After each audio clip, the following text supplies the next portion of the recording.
Hello all, welcome to our channel. మీ ముందుకు మరొక ఇంట్రెస్టింగ్ ట్రావెల్ సిరీస్తో అయితే వచ్చేసాను. ఈ ట్రావెల్ సిరీస్లో సోమనాథ్, ఉజ్జయిని అండ్ ద్వారకా గురించి తెలుసుకుందాం. ఈ వీడియోస్ అన్ని మిస్ అవ్వకుండా మీరు చూడాలనుకుంటే మన ఛానల్ని ఇప్పుడే సబ్స్క్రైబ్ చేసుకోండి. ఈ ట్రిప్ మొత్తాన్ని బడ్జెట్లో ఎలా ప్లాన్ చేయాలి, ట్రైన్స్ ఎలా బుక్ చేసుకోవాలి, హోటల్స్ ఎక్కడ తీసుకోవాలి, అలాగే దర్శనం టైమింగ్స్ ఎలా బుక్ చేసుకోవాలి అనే ఫుల్ డీటెయిల్స్ అని నేను ముందు వీడియోస్లో షేర్ చేస్తాను. మిస్ అవ్వకుండా వీడియోస్ని ఫాలో చేయండి. మేమైతే అనంతపురం నుంచి ఫస్ట్ ఉజ్జయినికి అయితే స్టార్ట్ అయ్యామండి. ఉజ్జయినికి మనకి అనంతపురం నుంచి డైరెక్ట్ ట్రైన్ అయితే అవైలబుల్ ఉంది. మేము ట్రైన్ డీటెయిల్స్ అన్ని పైన స్క్రీన్ మీద మెన్షన్ చేశాను. Mysore JP express train number 12975. మేమైతే థర్డ్ ఏసీ బుక్ చేసుకున్నామండి. ఈ బుకింగ్ ఎలా చేసుకోవాలని కూడా నేను మరి ఒక షార్ట్ పెడతాను. మా జర్నీ అయితే అనంతపురంలో ఈవినింగ్ 5కి స్టార్ట్ అయిందండి. ఉజ్జయిన్లో నెక్స్ట్ డే 9:30కి దిగాము నైట్. జర్నీ అయితే ఆల్మోస్ట్ 30 అవర్స్ అయితే పట్టిందండి. మేము రైల్వే స్టేషన్ నియర్లోనే రూమ్ అయితే బుక్ చేసుకున్నాము. రైల్వే స్టేషన్ నుంచి 400 మీటర్స్ లోపలే మేము రూమ్స్ అయితే బుక్ చేసుకున్నామండి. వాకబుల్ వచ్చేయచ్చు. కేదార్నాథ్ హోమ్ స్టే అండి. మేమైతే 11 పీపుల్ వచ్చాము. 6 బెడ్వి 2 రూమ్స్ బుక్ చేసుకున్నాము. రూమ్స్ అయితే చాలా నీట్గా మెయింటైన్ చేస్తున్నారండి. స్పేషియస్గా కూడా ఉన్నాయి రూమ్స్. మేమైతే ఈ హోమ్ స్టే 1 డేకి ఒకటే బుక్ చేసుకున్నామండి. నెక్స్ట్ డే మార్నింగ్ మేము చెక్అవుట్ చేసేసి ఈ రూమ్స్ అయితే బుక్ చేసుకున్నాము. ఇవి మహాకాళేశ్వర్ ట్రస్ట్ రూమ్స్ అండి. ఇవి టెంపుల్కి దగ్గరలోనే ఉంటాయి రూమ్స్ అనేవి. ఇవి ఆన్లైన్ బుకింగ్ అయితే ఏం లేదండి. ఈ రూమ్స్కి ఓన్లీ త్రూ కాల్ ద్వారానే బుక్ చేసుకోవాలి. ఈ అడ్రస్ వచ్చేపాటికి భారతమాత మందిర్ పక్కనే ఉంటుందండి. మెయిన్ టెంపుల్కి కూడా చాలా దగ్గరలోనే ఉంటుంది. దీని మీద కనిపిస్తున్న నంబర్కి కాల్ చేసి మీ బుకింగ్ అనేది కన్ఫర్మ్ చేసుకోవాలి. అది కూడా 1 మంత్. ఉజ్జయిన్లో ముందే రూమ్స్ బుక్ చేసుకుంటే బెటర్ అండి. అక్కడికి వెళ్ళి చేసుకోవాలంటే చాలా టైం వేస్ట్ అవుతుంది రూమ్స్ వెతుక్కోవడంలోనే. మేము తీసుకున్న ఈ ట్రస్ట్ రూమ్స్ అయితే చాలా నీట్గా మెయింటైన్ చేశారండి.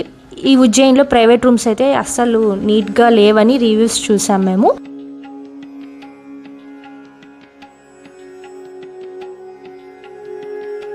టెంపుల్కి దగ్గరలో ఉండాలని చెప్పి రూమ్ షిఫ్టింగ్ పెట్టుకున్నామండి. దీనివల్ల మాకు హాఫ్ డే వేస్ట్ అయిపోయింది ఇక్కడే.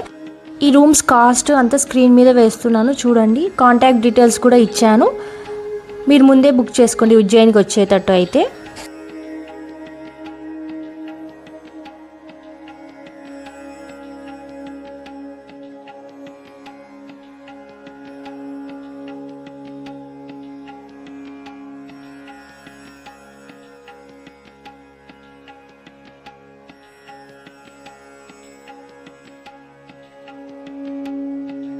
మేమైతే రూమ్ చెక్ఇన్ చేసేసి మా లంచ్ కంప్లీట్ చేసుకుని దర్శనంకి అయితే స్టార్ట్ అయ్యాము. ఫస్ట్ భరతమాత మందిర్కి అయితే విజిట్ చేశాము.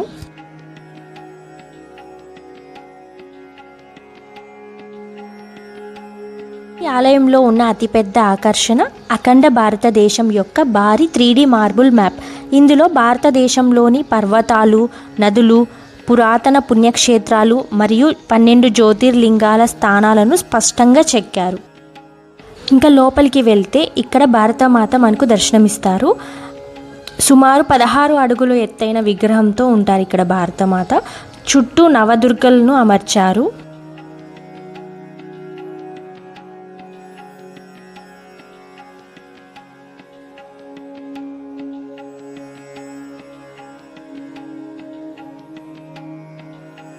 నెక్స్ట్ మేము ఈ టెంపుల్ చూసుకొని మహాకాళేశ్వరుని దర్శనానికి అయితే స్టార్ట్ అయ్యామండి. భారతమాత టెంపుల్ బ్యాక్ సైడ్ నుంచే మనం దర్శనం చేసుకోవడానికి వెళ్ళొచ్చు. ఎవరైనా నడవలేని వారు, సీనియర్ సిటిజన్స్ ఉంటే మెయిన్ ఎంట్రన్స్ గేట్ నుంచి వెహికల్స్ అయితే అవైలబుల్గా ఉన్నాయి. మేము దర్శనంకి అయితే ఆఫ్టర్నూన్ స్టార్ట్ అయ్యాము. మాకైతే ఎండలు చాలా ఉన్నాయండి. మేము వెళ్ళినప్పుడు జూన్ లాస్ట్ వీక్ వెళ్ళాము మేము. చాలా వేడి అయితే ఉంది. ఈ ఎండల వేడికి చల్లదనం కోసం అక్కడక్కడ స్ప్రింక్లర్ సిస్టమ్ని కూడా అరేంజ్ చేశారండి.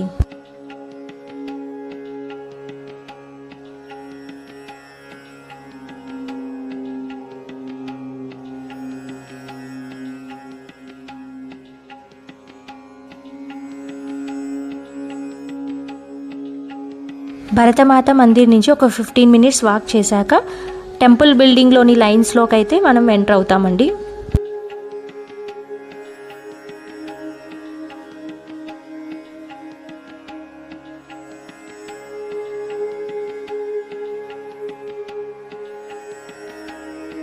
ఇలా లైన్లో నడవలేని వారైతే గేట్ నెంబర్ 4 దగ్గరికి వెళ్తే అక్కడ స్పెషల్ టికెట్స్ తీసుకొని స్పెషల్ దర్శనంకి అయితే వెళ్ళొచ్చండి. మేమైతే నార్మల్గానే వెళ్తున్నాం దర్శనంకి. మేము వెళ్ళింది సాటర్డే అవ్వడంతో కొద్దిగా రష్ అయితే ఉంది. మాకు ఒక 1.5 to 2 hours అయితే పట్టింది దర్శనంకి.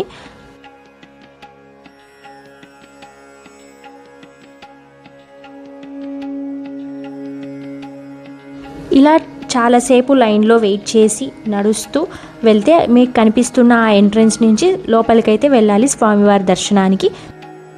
మనం పైన ఫ్లోర్ నుండి స్వామివారిని దర్శించుకోవాల్సి ఉంటుంది. ఇక్కడ ప్రత్యేకత ఏమిటంటే స్వామివారి అలంకరణ పూటకొక అలంకరణతో కనిపిస్తారు స్వామివారు అయితే. మేమైతే దర్శనం కంప్లీట్ చేసుకున్నాము. మా దర్శనం అయితే చాలా బాగా జరిగింది. ఇక్కడ ఇంకొకటి మెయిన్గా భస్మహారతి ఉంటుందండి. అవి ఆన్లైన్లో 1 month ముందే టికెట్స్ అనేవి ఓపెన్ అవుతాయి. మనం బుక్ చేసుకోవాల్సి ఉంటుంది. మీకు ఆ వెబ్సైట్ కూడా కింద లింక్ యాడ్ చేస్తాను. మాకైతే టికెట్స్ అయితే దొరకలేదండి. మేము ట్రై చేసాము. అక్కడికి వెళ్ళి తీసుకునే ఛాన్స్ కూడా లేదు. ఎవ్రీడే మార్నింగ్ 4కి అయితే భస్మహారతి ఉంటుంది. ఈ ఉజ్జయిని మహారాష్ట్రలోని క్షిప్రా నది ప్రాంతంలో ఈ ఉజ్జయిని మహాకాళేశ్వరిని ఆలయం అయితే ఉందండి. చాలా అందమైన ప్రశాంతమైన ప్లేస్. ఖచ్చితంగా మన లైఫ్లో ఒక్కసారైనా విజిట్ చేయాలి. 12 జ్యోతిర్లింగాల్లో ఇది మెయిన్ జ్యోతిర్లింగం అని చెప్తారు. ఇక్కడ స్వామివారిని దక్షిణామూర్తి అని కూడా పిలుస్తారు. ఎందుకంటే స్వామివారు దక్షిణముఖంగా మనకు దర్శనమిస్తారు కాబట్టి.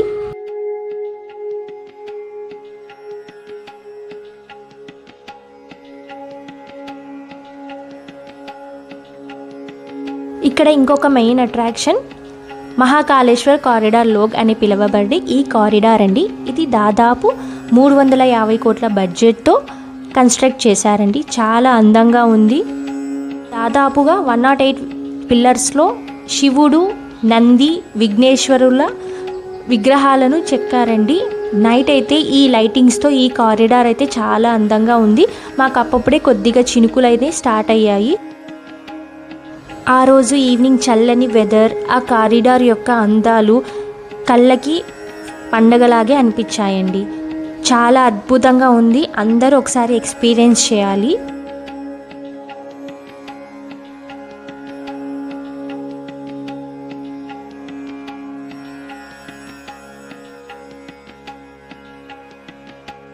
వారణాసి గంగా హారతి లాగానే ఇక్కడ ఉజ్జయినిలోని రామ్ఘాట్ వద్ద ప్రతిరోజు సాయంత్రం జరిగే క్షిప్రా నది హారతి చాలా అద్భుతంగా ఉంటుందండి. మాకు టైం లేక మేము వెళ్ళలేదు. మీరు మిస్ అవ్వకుండా చూడండి అది కూడా.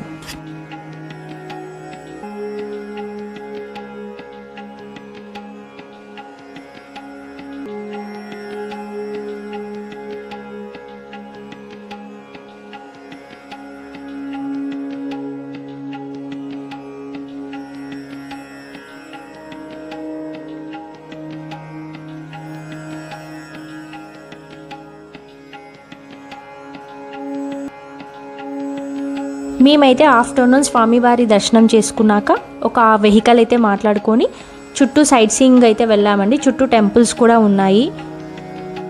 ఏ ప్లేసెస్ విజిట్ చేశాము ఆ డీటెయిల్స్ అని మేము నెక్స్ట్ వ్లాగ్లో షేర్ చేస్తాను. మిస్ అవ్వకుండా చూడాలి అంటే మన ఛానల్ని సబ్స్క్రైబ్ చేయండి. మీకు కనుక ఈ వీడియోస్ అనేవి నచ్చితే మీ ఫ్రెండ్స్ అండ్ ఫ్యామిలీకి షేర్ చేయండి. Thanks for watching. మరొక వీడియోతో మళ్ళీ కలుద్దాం. Bye bye.